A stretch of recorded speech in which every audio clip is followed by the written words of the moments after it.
નમસ્કાર મિત્રો, શું તમે ક્યારેય લીંબુના ફાડા ઉપર થમ્સ અપ નાખી છે? જો ના નાખી હોય તો વિડીયો જોયા પછી મિત્રો તમે શરૂ કરી દેજો.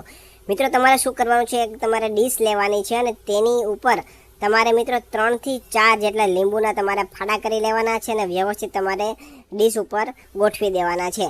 હવે મિત્રો આટલું થઈ ગયા પછી તમારે લેવાની છે એક થમ્સ અપ કાળી સોડા અને તમારે મિત્રો આ સોડા છે અને તમારે આ ફાડા છે લીંબુના એના ઉપર તમારે નાખવાની છે. જેવી તમે લીંબુ આ સોડા નાખશો એટલે રિએક્શન જેવું શરૂ થઈ જશે, ફીણ જેવું ઉત્પન્ન થવા લાગશે.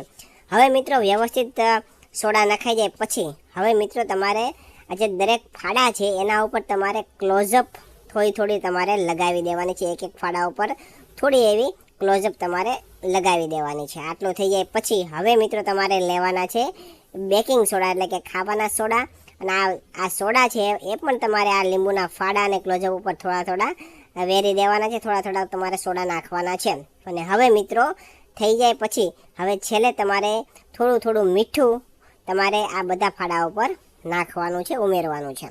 મિત્રો આટલું થઈ જાય પછી હવે તમારે શું કરવાનું છે કે આ ફાડાને તમારે એક પછી એક હાથમાં લેવાનું છે અને હાથમાં લઈને તમારે આ ફાડાને દબાવવાનું છે.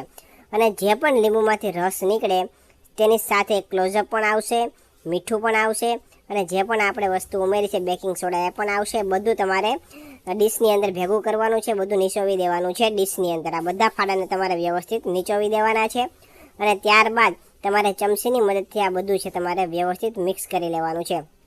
મિત્રો આટલું બધું આપણે કરીએ ત્યાં સુધીમાં તમારું નામ અને તમારા ગામનું નામ કોમેન્ટ કરીને જણાવી દો, જેથી કરીને અમે તમને સ્પેશિયલ થેન્ક્સ કહી શકીએ. તો મિત્રો લાસ્ટ વિડીયોનું સ્પેશિયલ થેન્ક્સ શામજીભાઈ નકુમને દ્વારકાથી, મહેશભાઈ પટેલને સુરતથી, સંગીતાબેન દેવરાને સંજેલીથી, કલ્પનાબેન પટેલને વલસાડથી, દિનુભાઈ ભેડાને વડનગરથી, પ્રહલાદભાઈ પરમારને કપડવંજથી, છાયાબેન ગાંધીને પાદરાથી, પ્રભાબેન પટેલને ભરૂચથી, દક્ષાબેન કેરને જામનગરથી અને સંદીપભાઈ શેઠને રાજકોટથી જાય છે. તો મિત્રો હવે વ્યવસ્થિત ચમચી દ્વારા તમારે બધું મિક્સ કરી લેવાનું છે. પાણી છે અને તમારે બધું પાણીની અંદર બધું ભળી જાય, એકદમ ઓગળી જાય તેમ તમારે મિક્સ કરી લેવાનું છે.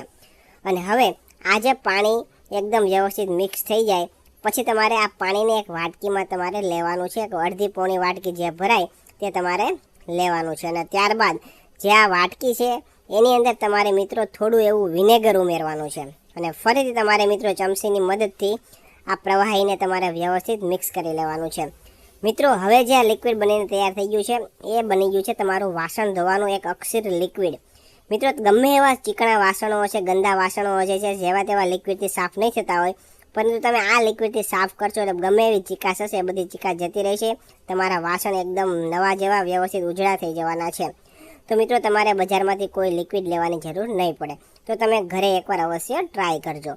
જો તમને અમારો વિડીયો પસંદ આવ્યો હોય તો વિડીયોને લાઇક કરજો, શેર કરજો અને આવા જ નવા વિડીયો જોવા માટે અમારા ફેસબુક પેજને ફોલો કરી દેજો અને યુટ્યુબ ચેનલને પણ સબસ્ક્રાઈબ કરી દેજો. ધન્યવાદ.